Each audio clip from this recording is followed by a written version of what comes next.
পরশ্রীকাতরতা যে কি অসম্ভব একটা অসুখ, এটা যার নেই সে খুব ভাগ্যবান বা ভাগ্যবতী।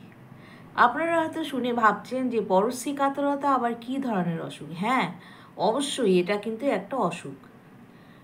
চ্যানেলে যারা নতুন আছো এবং নতুন যারা গল্প শুনছো, গল্পটি শোনার পরে প্লিজ একটি সাবস্ক্রাইব করতে ভুলবে না এবং লাইক দিয়ে আমার পাশে থেকো। এই পরশ্রীকাতরতা সম্বন্ধে একটি অসাধারণ গল্প আজকে আমি তোমাদের কাছে শেয়ার করছি। পূর্বস্থলীর এক অজপাড়াগাঁয়ে এক গ্রামে থাকতো এক কৃষক। তার 3টি সন্তান নিয়ে এবং তার স্ত্রীকে নিয়ে তার ছিল সংসার। সে জমিতে চাষাবাদ করে তার সংসার চালাতো, কিন্তু চাষাবাদ ভালো না হওয়ার জন্য তাদের খুব কষ্টে দিন চলতো। কোনো রকমে দিন আনতে দিন খেত, এরকম তাদের অবস্থা ছিল। অথচ সেই চাষি কিন্তু তার সাধ্য অনুযায়ী পরিশ্রম করতো জমিতে, কিন্তু সেরকম ফসল সে ফলাতে পারতো না। যার ফলে তার মনে কিন্তু ভীষণ দুঃখ ছিল যে এত পরিশ্রম করি, এত কাজকর্ম করি জমির জন্যে, তবু আমি জমিতে ভালো ফসল ফলাতে পারছি না, এবং যার জন্যে আমার 3 ছেলে মেয়ে এবং আমার বউ প্রায় অনাহারে তারা থাকতো। কারণ সেই জমির ফসল দিয়েই তাদের কিন্তু চলতো, সেগুলো বাজারে বিক্রি করতো, যা ফসল হতো সেখান থেকে যতটুকু আয় হতো সেটা দিয়ে কিন্তু তাদের খাওয়া পড়া সব চলতো। যেহেতু তাদের জমিতে সেরকম ফসল ফলতো না, যার জন্যে তাদের কিন্তু এত কষ্ট ছিল।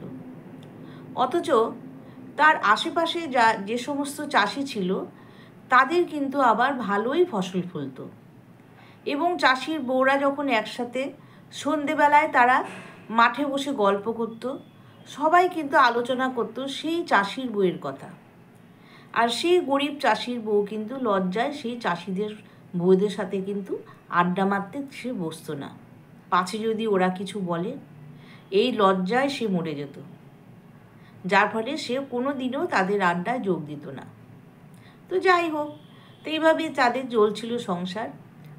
তো সে চাষির খুব মন খারাপ যে কিভাবে তার জমির ফলন আরও বাড়ানো যায়। সে খালি দেখতো তার আশেপাশে সবাই তার জমিতে ভালোই চাষাবাদ করছে, ফসল ফলাচ্ছে, এবং সেই ফসল ট্রাকে করে সারা জায়গায় সেগুলো যাচ্ছে, নানান ধরনের সবজি আনাজপাতি সব কিছু। অথচ তার জমিতে কিন্তু সেরকম সে ফসল ফলাতে পারছেই না। যার ফলে সেই চাষি বাড়িতে এসে তার বউকে বলতো এবং ভীষণ তাদের হিংসে হতো সেই চাষিগুলোকে দেখে। তা চাষির বউ বলতো, দেখো আমাদের নিশ্চয়ই কেউ কিছু করেছে, যার ফলে আমাদের জমিতে সেরকম ফসল ফলছে না। তুমিও তো কম পরিশ্রম করো না, তাদের মতোই করে যাও, অথচ তোমার বেশি ফসল ফলছে না। তাহলে কি হলো আমাদের? আর ওরা দেখো কত ফসল ফলাচ্ছে। এই করে দুজনা কিন্তু অন্যান্য চাষিদের সাথে কথা বলাই বন্ধ করে দিল, মেলামেশা সব বন্ধ। কারণ তার মধ্যে আবার ভীষণ ইগো ব্যাপারটা ছিল। সে কোনোদিনও তাদের কাছে জানতে চাইতো না যে তোমার জমিতে কিভাবে এত ফসল ফলাচ্ছ, এর জন্য কি সার দিতে হবে বা কি ব্যবস্থা করছো তোমরা। যার ফলে তারা সারা দিন হিংসে করত, হিংসে জ্বলে পুড়ে মরত। তারা ভাবতো যে তাদের ঘরে এত জিনিসপত্র, এত দামি দামি জিনিস কি নাই চাষের কাজ করে, আর আমিও তো চাষ করি, কই আমার ঘরে সেরকম কিছু নাই, এমনকি আমার ছেলেমেয়েরা দুবেলা দুমুঠো খাওয়ারও পাচ্ছে না। তাহলে কি এমন হলো আমাদের? এইসব হিংসে করে তারা কিন্তু গ্রামের কারুর সাথে কথা বলতো না। অন্যান্য চাষি ভাইরা যখন তার সাথে সেদে কথা বলতে আসতো, সে কিন্তু মুখ ফুরিয়ে নিত। কারণ তার মধ্যে সবসময় দংশন করতো তার হিংসা, তার পরশ্রীকাতরতা। এই করতে করতে সে কিন্তু কাজেই মন দিতে পারতো না। বরাবর তার মধ্যে এটা কাজ করতো যে আমার ফলছে না, ওদের কেন ফলছে, আমি এত কষ্ট করে সংসার চালাচ্ছি, ওরা তো বেশ সুখে আছে, ওরা ভালো জামা কাপড় পরছে, আমার ছেলেমেয়েরা বউরা সেরকম জামা কাপড় আমি তাদের পরাতে পারছি না। এই ধরনের নানান ধরনের কথা নিয়ে তার মনে মনে খালি হিংসে করতে করতে সে কিন্তু প্রায় অসুস্থ হয়ে গেল। অসুস্থ মানে মনের দিক দিয়ে সে কমজোরি হয়ে গেল। তো একদিন সে বউকে এসে বলল, দেখো আমার এত রাগ ওঠে অন্যান্য চাষিদের দেখলে, তাদের সাথে আমার কথা বলতে ইচ্ছা করে না, হিংসায় আমার পিত্তি জ্বলে। কারণ তারা কত ফসল ফলিয়ে ট্রাকে করে করে তারা শহরে পৌঁছাচ্ছে, আর আমার দেখো এমন কিছু ফসলই হয় না যে আমি ট্রাকে করে বাইরে দেব।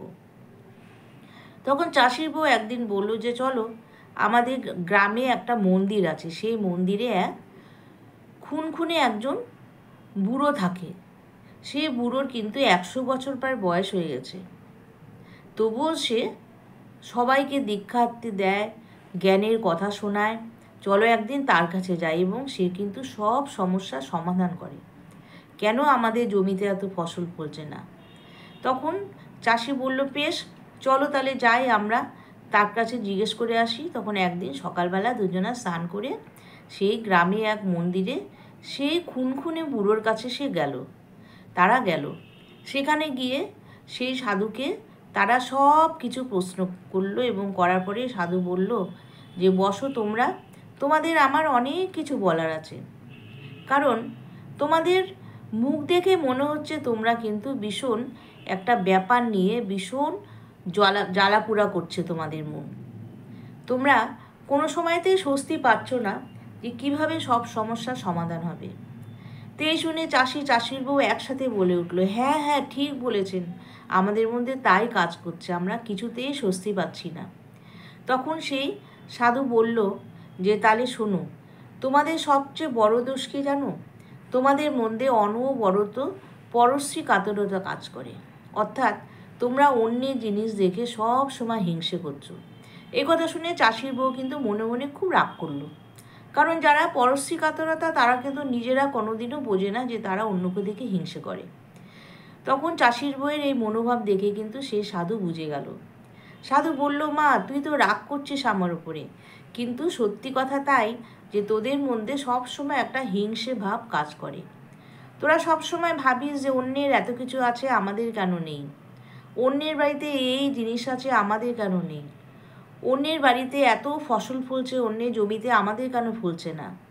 প্রত্যেকের জিনিস কি সুন্দর ট্রাকে করে চলে যাচ্ছে ফসল বাইরে শহরে, আর আমাদের কেন যাচ্ছে না? এই জিনিসটা তোর মনে সব সময় চিন্তাভাবনাটা তোর মনে চলতে থাকে, আর এই কাজটা যতক্ষণ তোর মনে চলবে তুই কিন্তু কোনো কাজে ধ্যান দিতে পারবি না। আর এই ধ্যান দিতে পারিস না বলেই তোর জমিতে ভালো ফসল ফলে না। কেন ফসল ফলছে না তুই একবার অন্যান্য চাষিদের জিজ্ঞেস কর, কিংবা অফিসে গিয়ে চাষিদের যে অফিস থাকে সেখানে যে জমিতে সার দেয়, বীজ দেয়, সেই সম্পর্কে সেখানে জিজ্ঞেস কর, তবে তো তুই এর উত্তর পাবি, এবং তুইও ঠিক সেইভাবে ফসল ফলাতে পারবি। এই কাজটা করে দেয়, আর অন্যকে দেখে কখনো জ্বলবি না। তুই যত জ্বলছিস তোর কিন্তু তত ক্ষতি হচ্ছে। তুই ভাবছিস যে তুই জ্বললে পরে ওদের ক্ষতি হবে, কখনো না, ওদের কোনো ক্ষতি হবে না, ক্ষতি হবে তোর। এটা কিন্তু একটা মারাত্মক ব্যাধি। এই ব্যাধি থেকে তুই যদি মুক্তি পেতে চাস, তাহলে তুই আমার কথাগুলো শোন। যা আজকে বাড়ি যা, মন থেকে তুই সব কিছু দূর করে ফেল, দূর করে ফেলে সবার সাথে সবাইকে ডেকে ডেকে কথা বল। আর সব বউদের সাথে মা তুইও আড্ডা মার, সবার সাথে বসে কথা বল, তাদের সঙ্গে গল্প কর, তাদেরকে বাড়িতে ডাক, তুইও তাদের বাড়িতে যা। কখনো মনে মনে রাগ চেপে রাখবি না তাদের উপর। তোদের ফসল ফলছে না তোদের কারণ, ওদের ফসল ফলছে ওদের কারণ। তো এতে নিয়ে তোদের হিংসা করার কি হয়েছে? তোর মধ্যে কিন্তু এই ভাবটাই সবচেয়ে বেশি, যার জন্যে তুই আজকে কিন্তু মানসিক দিক দিয়েও দুর্বল হয়ে যাচ্ছিস। তুই যেদিন থেকে এই জিনিসটা ত্যাগ করবি, সেদিন থেকে তোদের কিন্তু আবার ভালো মতো ফসল ফলবে। এই কথা শুনে সেই চাষির বউ খুব মনে লাগলো সেই সাধু বাবার কথা।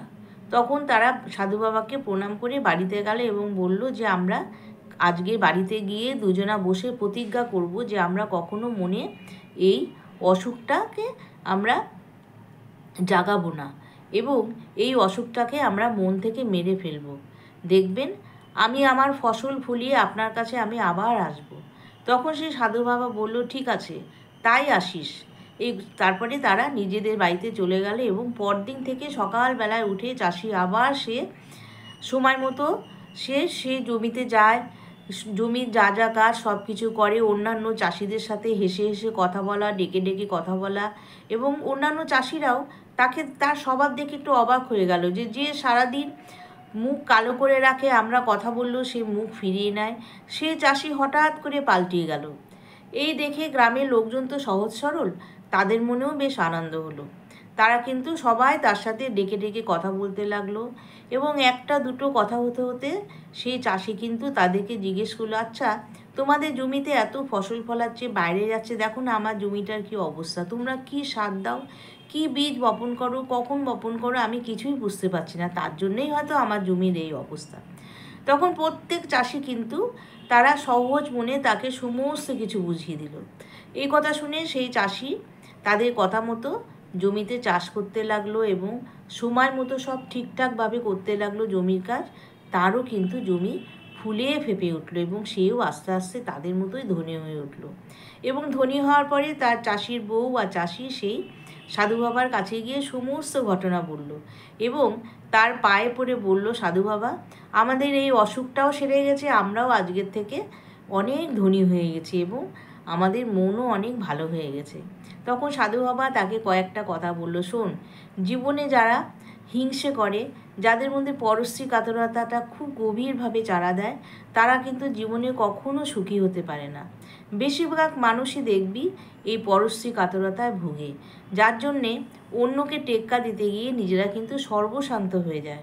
আবার কেউ কেউ নিজেদের ব্যক্তিগত কারণে অন্যকে জিজ্ঞেস করতে লজ্জা পায়, পাছে যদি কেউ কিছু আমাকে বলে।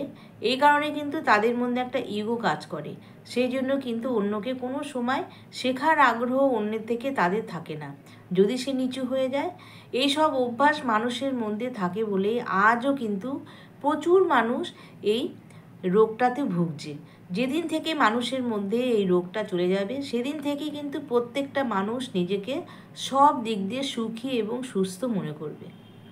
তারপরে চাষি এবং চাষির বউ আনন্দে 3 ছেলে মেয়ে নিয়ে সুখে শান্তিতে সংসার করতে লাগলো। তাহলে বন্ধুরা, আজকে আমার গল্পের থেকে এইটাই শিক্ষণীয় যে আমরা কেউই কখনো অন্যের ওপর হিংসে করব না।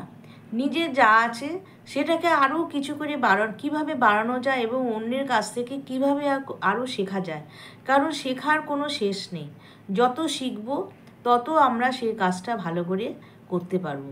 এইভাবে যদি প্রত্যেকটা মানুষকে থেকে জিজ্ঞেস করে আরও বেশি এগিয়ে যায়, তাহলে কিন্তু তারা অনেক উঁচুতে উঠতে পারবে এবং জীবনে সফলতাও পাবে। তাহলে বন্ধুরা, আজকে আমার গল্পটা কেমন লাগলো তোমরা কমেন্ট বক্সে জানাবে এবং প্রত্যেকটা কথার উত্তর দেবে, কিন্তু আমি কিন্তু উত্তরের আশায় রইলাম, এবং খুব বেশি করে শেয়ার করে দেবে। অনেকের মনে কিন্তু এই অসুখটা খুব গভীরভাবে আছে, হয়তোবা এই গল্পের থেকে অন্তত একজনের মন থেকে আমি এই অসুখটা চিরজীবনের জন্য সরাতে পারবো। তাহলে বন্ধুরা, আজকে আমি আসি, আবার আসবো কালকে একটা নতুন গল্প নিয়ে। টাটা।